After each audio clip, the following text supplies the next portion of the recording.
this is a trend that 2 years ago everyone would have been like, that was the worst abomination of fashion that we've ever seen and we never want to see this come back.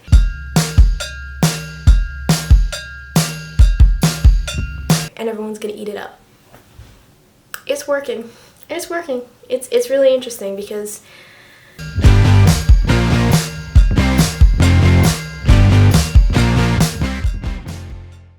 let's talk about spring fashion trends. I have this giant long list, and I think it's like 5 pages of items that I want to talk about today. And I'm so excited to be doing another one of these trend prediction videos because I've been enjoying all of the trends that come out each season lately. I think people have been more and more creative and it's just so inspiring to see. I always take so much inspiration from all of these new trends and figure out new ways to incorporate it into my own wardrobe and to make them a little bit more timeless and a little bit more me. I also think that trend prediction videos during this time are a little bit different than predicting trends maybe 10 or 20 years ago because our trends are not really defined by decades, movements, eras anymore. They're more a viral product or a viral clothing item or accessory that takes the internet by storm and people start to recreate it. But it's not as easily pinpointed as when a trend is more of an overarching silhouette, like you have the 1920s flapper dresses, the 1960s hippie colorways and patterns. You can even see this in the 1950s when Christian Dior responded to the post-war atmosphere with creating fun, playful, and feminine silhouettes again. Even that was kind of a relevant response to history in the decade and what people's sentiments were. But at the moment, sentiment is not always the main cause. It's a lot of virality and right place, right time, and it's a little bit harder to catch. I think that the trends that we talk about in the recent maybe past 10 years to 5 years are more like very pinpointed and precise, often studied. I feel like people really have to hone in on what comes around each year and just always be on the lookout for little elements that will keep evolving as well. So it is much more precise. And for example of these like precise trends, you have the tulle belt that went really viral. Everyone was talking about it, and Paloma Wool was introducing a lot of those suede tulle belts. That's such a very, very tiny niche moment, I feel like, compared to judging an entire decade by what people are thinking of, responding to, and just wanting. It's really just something you have to catch. So I think that trend prediction videos are really interesting in the sense that they're a little bit brave. People, in order to actually make a prediction, have to come out and say something brand new, like a brand new hat or something like that. And it does have to correspond with sentiment, but it also has to, I don't know, it's just very, very pinpointed, precise, and takes a lot of studying, whether it comes to recent viral subcultures, aesthetics, what pieces have grown popular within the past few weeks, or even just a few people on the internet may wear it and it becomes a craze due to that. So without further ado, the first trend that I want to talk about may actually be a little bit polarizing, although it has been something that we've been seeing already become popular throughout autumn and winter, and that is bringing the grayscale color palette into spring and summer silhouettes. Florals for spring. Groundbreaking. So I know that springtime is usually bright colors and fun patterns, but I think that we've really been enjoying the subdued, the black, gray, and white pieces and just how we can transform outfits through silhouette rather than a focus on the color or the pattern. I think we're seeing a time where people are really into the more mature silhouettes and chic silhouettes, and those really come from the subdued colors and the interesting shapes. So I have a few kind of buzzword key phrases that have been going around recently that sort of inform the whole grayscale mature silhouette and color palette, and they are corpcore, office siren, 90s minimalism, elevated basics, and also modular fashion. So with corpcore and the office siren, these are two office inspired silhouettes. One of them is a little bit more on the chic side and the modest side, and then the other one is a bit more edgy and slinky and pushes it in a way that's a little bit more editorial or creative or even theatrical. But both of these have become really popular, and I think that they are actually defined by the time period because statistically people wear more subdued and neutral colors when we're in a recession, and then also I think that it's a response to previous Y2K trends because they were also loud, noisy with colors, patterns, rhinestones, words, type, like literally everything you can imagine. Multiple patterns in the same shirt, and I think that with trends being so cyclical, when we see something happen, we enjoy it until we get sick of it and then reverse it pretty much, and we're just seeing the reverse now. So I think that spring is just going to continue what we've been seeing, because there is still so much opportunity to see the silhouettes change. We already have so much asymmetry, slinkiness, intrigue in the autumn and winter versions of these grayscale outfits, but now we have the opportunity to even break them down further into something we're not able to wear in the winter. So I think in terms of just creativity and wanting to see something new while also staying pretty consistent with what the year has already had, I think this is perfect for spring. Last year's Peachy Den Kylie collection release is something that is very relevant to what I'm talking about right now. It came in a couple colors that were really subdued, but also black, I think. I remember being like maroon, dark blue, and black, and those all go together with this subdued, neutral color palette moment that we're having here. And the shape of the pieces, the way they form on the body, they're so slinky and able to be worn in multiple different ways. They're just so perfect in that respect for what I'm thinking of now. It's kind of a transitional weather situation as well, because that collection has tops that are off the shoulder, tank tops, and they also have skirts, but they also have pants and a jumpsuit and even pieces with a hood. Some other brands that I've been seeing that do really good spring and summer silhouettes with these colors are Giel US, Freya McKee, Tank Air, Isabella Vrana, and Caro Chia. I also really quickly want to talk about modular fashion, because that's something that I have been interested in when it comes to people's interest with elevated basics, because modular fashion is basically when you can customize, mix and match, and like pull apart pieces and turn them into other things. Like the classic example that we all grew up with were the hiking pants that you can snap off and they become shorts. This is a very important key phrase for the recent and upcoming trends, because the reason people love elevated basics is because of their versatility. People wear things wrong a lot of the time on purpose. Like they'll tie a shirt in a different way, cinch it in a different way, create a new silhouette, because we're really enjoying the versatility of being able to use one piece in just a million different ways. And then I recently found this photo of Sydney and Devin Carlson on Pinterest, and I don't think it was from this year, but this is exactly the silhouette I'm talking about. Like, it's such a grayscale color palette, but it's so fresh for the spring, and an overall mature silhouette, because it's not defined by these playful and fun kind of juvenile colors, although they are fun. But it's just this way to create a fun spring outfit without going a little too crazy, if that makes sense. I do, however, have a few color palettes that I think will also emerge. Even though I've been talking about grayscale and just the way that we're evolving from the winter and autumn grayscale silhouettes, I do think that color is still very relevant, as springtime will always bring us back to color. That's not going to end, so that being said, I think that the few colors that I've been seeing become trends this spring are ones that really work with the grayscale color palette. So without them being like a separate situation, they all tend to work together. The first color that I've seen become popular recently is cream instead of a stark white. I think this is a great off-white color that invites in the warmer colors, as you know, the warmer months will invite warmer colors. So this is a perfect way to change the starkness of the winter white into something that's more moldable and like malleable for the warmer months. I also think it's the perfect color to bridge the stark grayscale, black, white, and gray with the more buttery and happy colors for the happy seasons. And then Awake Mode is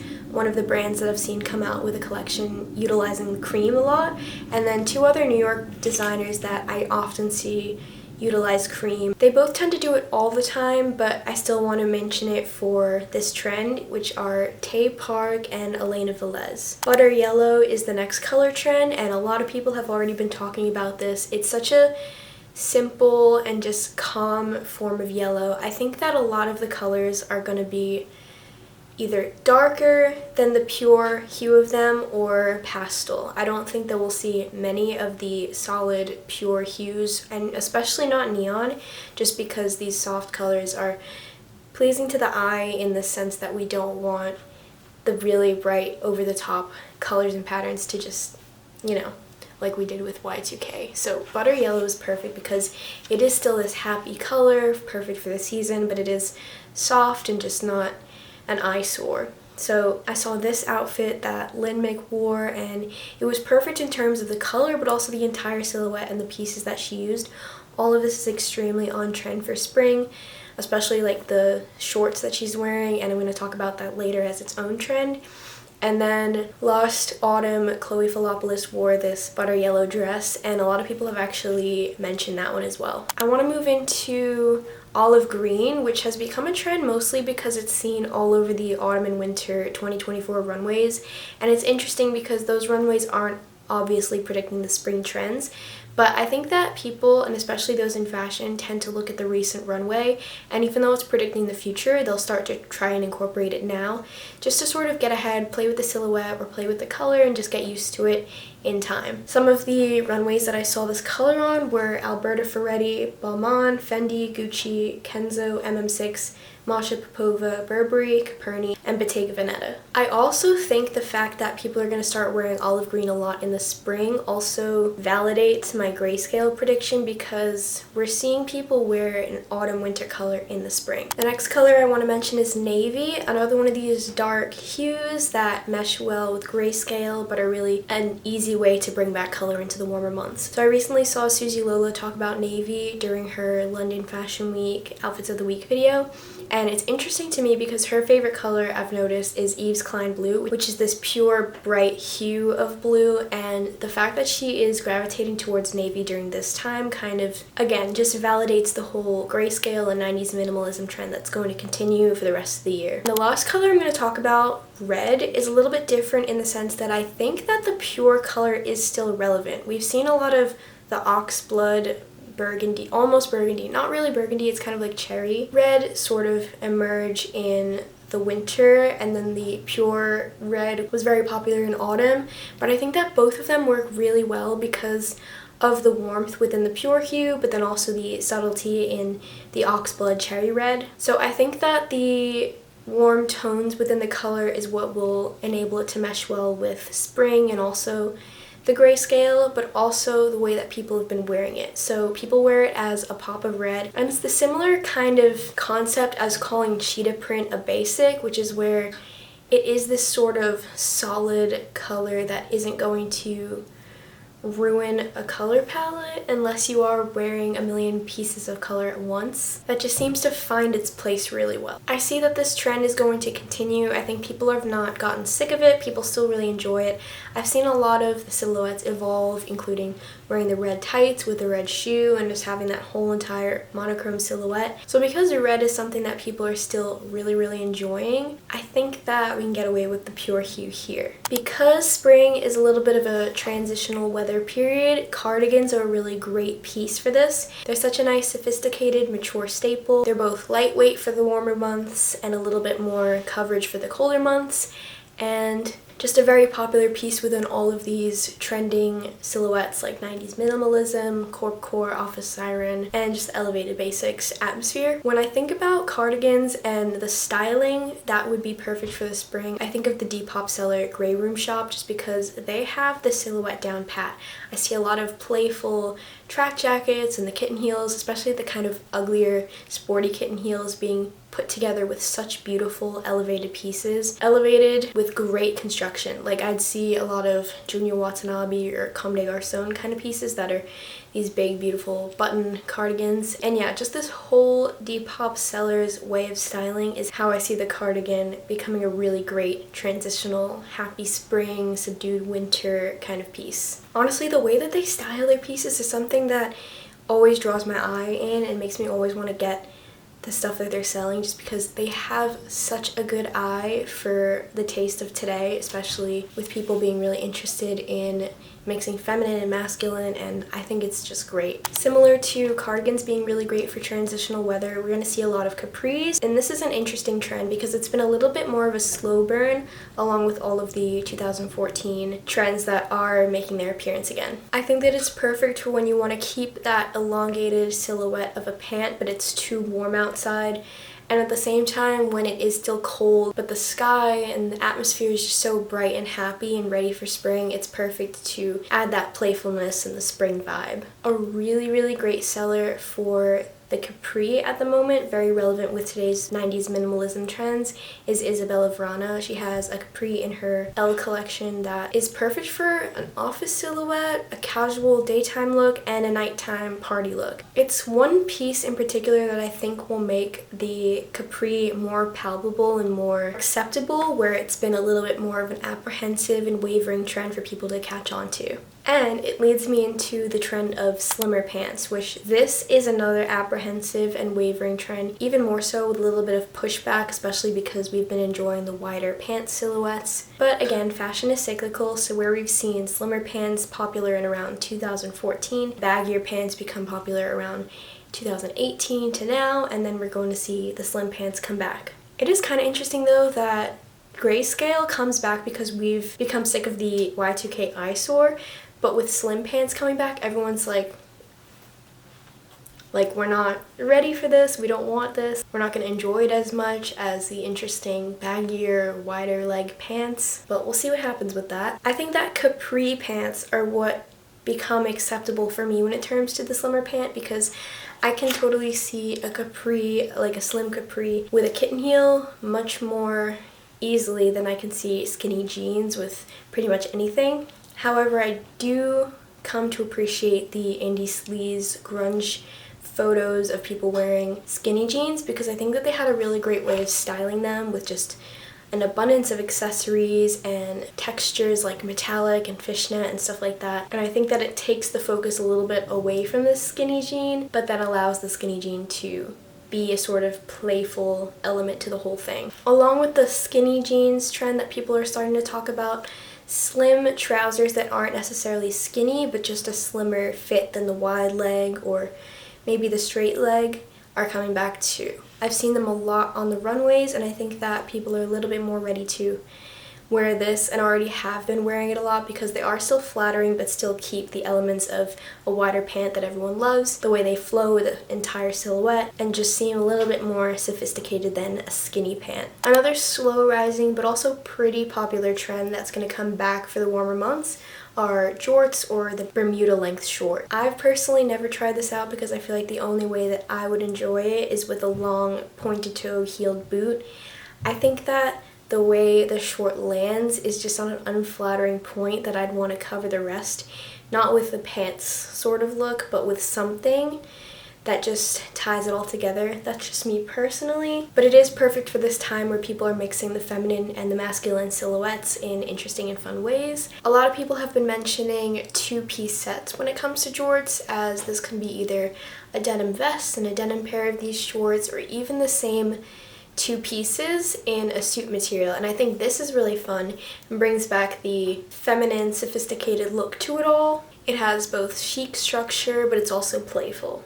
I think maybe I could do it with either kitten heels or my Miss 60 boxing boots, as long as the Miss 60 boxing boots doesn't take away from the whole feminine part of it, but they are pointed toe and a little bit theatrical and not actual boxing boots, so maybe they work.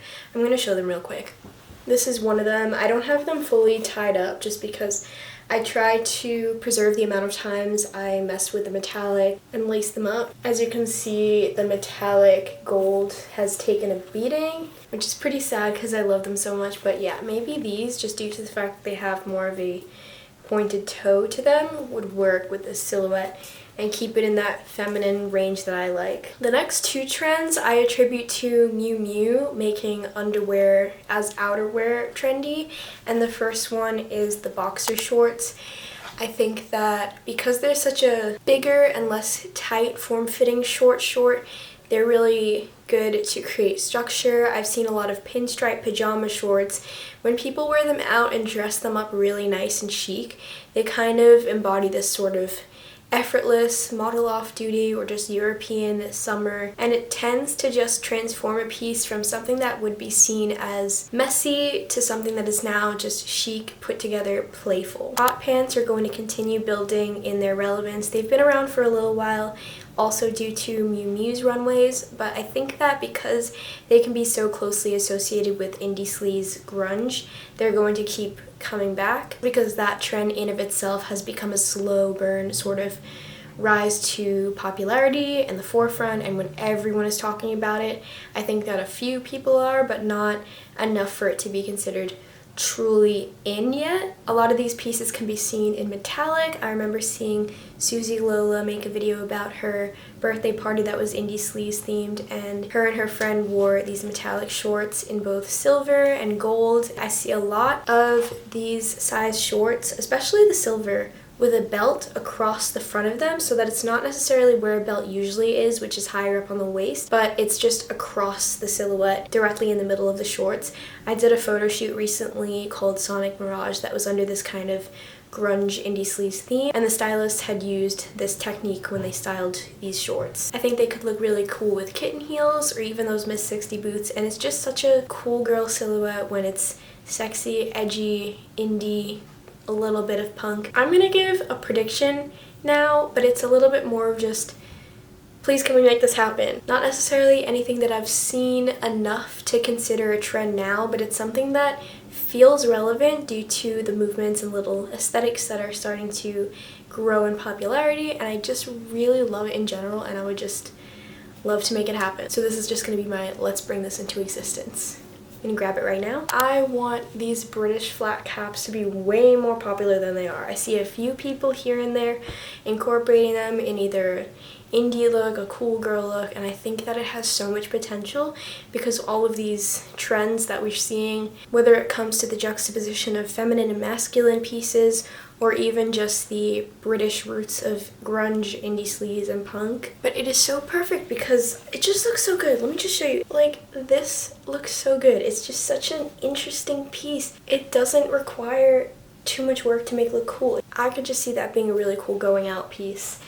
And just the fact that it's so relevant with all of these trend movements that are becoming more and more popular. We've been talking a lot about the sailor hats from Jean Paul Gaultier becoming a more relevant thing, especially with that ties to indie sleaze and the juxtaposition, and this one is just, come on, we have to make this a thing. I'm gonna make another prediction, and this one I've seen mostly through campaigns and sets when it comes to brands or photo shoots in fashion, and it is a little bit of another polarizing one because we've seen checkerboard become super popular in 2016 and again in 2020, and it has just been presented to us in this very tasteless, ugly sort of way that everyone has decided is the worst pattern to incorporate into fashion. But I think otherwise, because when done tastefully and just more sophisticatedly, it can be perfect. I think it's very relevant during a time where chess has become really popular. You see kids slacking on fin class have to be told off by their teachers for not being on a random game, but they're playing chess in school. The Queen's Gambit has brought people into playing chess a lot, and Beth Harmon's character in The Queen's Gambit is the perfect character or archetype for most fashion brands or just the characters they want to portray through modeling. Both Wedge Studio and Awake Mode came up with this more classy version of the chessboard in their pieces, and I think it's really great. I don't even think that there's a way to mess it up when it looks like this, through the high fashion silhouettes and the elegance of them both, and just the way that it's not necessarily this stark black and white checkerboard that's on a pair of skinny jeans or a graphic tee that's cropped, you know what I mean? Like, it's just much more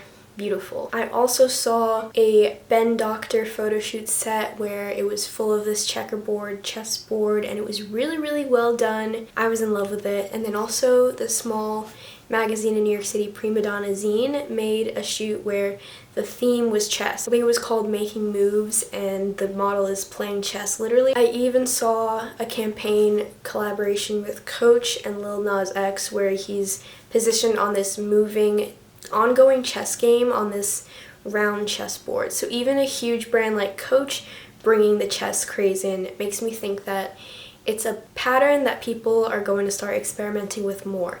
It's really relevant for the spring. It is this way to bring pattern and fun in with a subdued color palette. I wrote down a couple of my Depop saves that also incorporate checkerboard in this nice, timeless, and tasteful way, which was a pair of pony hair Dolce & Gabbana vintage pumps, Miu Miu Bayonetta eyeglasses, a Comme des Garçons top, and a Carrege sweater. All of these were just so tastefully done. Like, I've been saving these for a couple years, not even just now, but for the past few years, because I've been playing chess and thinking, how can I represent my interest in chess through a look? Like, that would be really cool, just to bring the things you're interested in, the stories you want to tell, what you experience through clothing in a literal way, as saying like, look, there's a chessboard on me in some way, shape, or form. I want to mention that photo shoot I did called Sonic Mirage again, because the stylist used this pair of checkerboard Charlotte Russe heels that totally looked like they were pulled right out of 2016, but the way that they incorporate it with all the accessories and the ongoing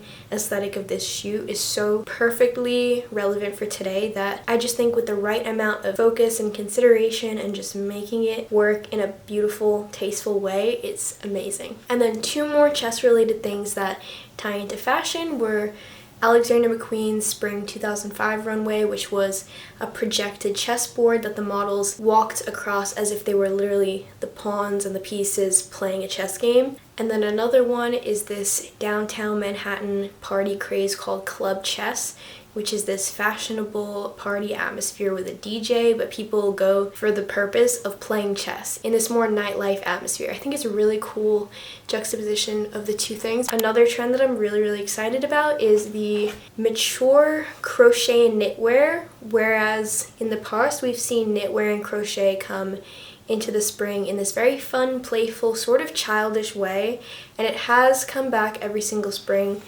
I can think of since around 2019 or 2020, but now I'm starting to see that the same people who have been interested in those creations grow up. They're starting to think of more intriguing and mature silhouettes for knitwear and crochet. In the same way that the bow trend has gone from like girlhood, childish situations to now womanhood, where it's all black ribbon, lace, a little bit of darkness, a little bit of mysteriousness, I think that the same can be said for the way that we're transforming crochet. The first brand I want to talk about is called We Go Far, and I recently shot their debut runway, so a lot of the pictures that I use are going to be from that runway that I took. One of the photos that I took was featured in Bricks magazine, but I want to talk about this post in general because the way that Bricks magazine described We Go Far is exactly the point I'm making within this trend becoming big. So they introduced We Go Far as the cute New York City-based label blending candy-colored knitwear with high fashion silhouettes. And that's exactly it, because a lot of these silhouettes came from 90s high fashion runways, and that really drew me in without me really at first clocking that that was the juxtaposition, but I really felt like these pieces were unique and beautiful and just put together with so much more careful precision than the sort of DIY crochet knitwear craze that we've seen every single summer. Further pushing this 90s high fashion narrative in this show, Chloe Philopoulos, who styled it, made the last look of the collection reference Kate Moss eating a Magnum ice cream bar while walking down the runway for Vivienne Westwood. The next brand I wrote down was Nasty and Masha, because this red garment, everything about it is just so stunning to me. It's this beautiful all the way like jumpsuit that goes from the halter neck to the shoes. It reminds me of tights in the way that when you put on a pair of tights, there's that top part that's a little bit darker, and then when you lean into the leg part, it's a little bit lighter, and the way that this string just wraps around softly and more sparse down the leg to then connect with the shoe and create a crochet or knit shoe was really cool. And then it leads up into a belt made out of the same material. That's such an amazing construction. I feel like it's more elevated and mature than what we would have created before. I don't think that anyone was really creating these perfectly structured belts to then continue on. I love the way that the shorts part and the shirt part connect but are still giving you the impression that it's two pieces, and just everywhere where it's more covered and more sparse is just overall put together so beautifully with so much thought and attention to detail, and I love it. Getting out of breath talking about that one because I was just like, oh, Another brand that does the mature silhouette really well is Black Onyx, because although they have all the playful colors, the playful rose details made out of the same material, these dresses are just like such beautiful evening gowns with a beautiful slit, the ruffling at the bottom. They're just so elevated and just give off more formal wear in the daytime than they would just a dress made out of the same, you know what I mean? Like there's something about it that just brings more to it. I also liked Rodrigo Evangelista's bras. I think that the details of it, it's just so much goes into it than just crocheting a bra. It's just, the design is so good. And then I love the way that they style them with these skirts, such as this pink iridescent bubble skirt. It's just so gorgeous, and it's just such a mature leap into this trend. Oh, and then finally, Christina Criaco has these mohair knit skirts, and I think the color palette is what draws me in the most, because I love the way that these colors look together, and I also think that they are the more subdued, darker or lighter colors that are then going to work well with the grayscale, and just so perfect. I love one of these. I've mentioned this briefly a couple times, but I want to talk again about chrome, metallic, whether it's silver or gold, because people style this in the same way that they style cheetah print or red, as this pop of color, or also at the same time a basic. But I love it because it looks really great with accessories, and even if you use it as like a pair of tights or a pair of shorts, it's this beautiful sheen and this beautiful texture that creates a little bit more of an interesting part to an outfit. I have yet to expand on this in a silver colorway, but I do have this gold bag that my friend Riley got me from the thrift store she worked at, and I love also like the princessy ruffle details here. I love this pop of just shine in an outfit, along with, as I showed you before, the Miss 60 boots. And again, I'm going to state that because indie sleeves, which these are associated with, and just 90s grunge being a little bit of a slow burn returning trend, metallic and chrome will stay relevant because they're going to follow suit with that. Again, a Miu Miu trend that I still think is relevant is the layered sheers, or sheer in general. I think that it's very weather appropriate, very able to be subdued, a nice layering piece without adding too much craziness. Also a layering piece without making an outfit too warm, but I have mostly seen this on editorial shoots or runways, and I'm interested to see how creative people can get with it. I think that it's something that I'm still looking for people to start styling in interesting ways for street style, and I'm hoping to see that because it's another avenue for more creativity that I think can just be tapped into and enjoyed. Chainmail. Okay, another weird one, but this is to me the combination of crochet, the sheer, but also the metallic. And it's a theatrical one. I think we should totally still play with the theatrical trends. I loved this glove that I found from Jean Paul Gaultier on my Explore page. I've seen Vienna Sky wear chainmail for a little bit of a gimmicky moment, I guess. It was for medieval times, but I still think that you can do that in regular fashion. I love that she's always theatrical and puts together looks for like insane occasions like that, and I think that that's something that I want to see more of. There's so much more opportunity for people to put on crazy outfits and become characters, especially with all these silly trends like the mob wife aesthetic and coquette and everything. It invites people, although it's annoying when it comes to people throwing out these words that are just fully for the purpose of creating a new trend or just, I don't know, taking up space on the internet. But at the same time, you can look at it from a more playful lens, like what character am I going to be today? Like you could literally dress up as something really fun and unusual and theatrical and just enjoy it. The brand Rabanne has also been putting out a lot of chainmail. Because this brand is putting out so much chainmail in their ready to wear, I'm like, are we gonna catch on? Because it's so good and we were so into playing, and I wanted to see that. Recently, a girl that goes to the same school as me, FIT, wore a full suit of armor and got so much publicity and just interviews and buzz all over the internet just because she came to school in this fun, theatrical and playful moment and just had so much fun with it. So I think, yeah, I'm going to say chainmail because the opportunity for just fun and creative expression is right there. As we've seen with the recent Chloe collection, boho as an entire aesthetic is coming back into trend, and with that is a lot of suede. So I want to talk about suede because it's interesting to me how much I didn't like it growing up, to now starting to appreciate it with the elements that I've seen it used more commonly with. I used to see suede as this tacky, last-minute material of heels you'd pick up for a Sweet 16 or an interview the day of. And I've never really branched out of my thinking that it's just this old-fashioned, tacky material until I've started to see things like the Paloma wool tool belt, or even so many of these tool belts from this Depop seller. They have a French name, so I'm not going to try to pronounce it because And even the recent Schiaparelli Couture runway show. All of these ways of using suede are just so much more beautiful than the way that I've always associated it with. And then finally, on the same wavelength of suede, wedge sneakers are coming back. Like, of all the things, wedge sneakers. And why do we like it? Why does Isabelle Marant have this sudden hold on us over wedge sneakers? And who even comes up with that? Who even decides that people are gonna like that and then take the leap to make them? But somehow it's working. Also, somehow I think that these are the only shoes so far that I'm seeing that I would like skinny jeans with. I think it's Indie Sleaze Tumblr that we're still really pinpointedly bringing back a piece to. Like, that must have taken a lot of thought to then been like, okay, this Indie Sleaze 2014 trends moment is slowly coming back, so now let's introduce a wedge sneaker and everyone's gonna eat it up.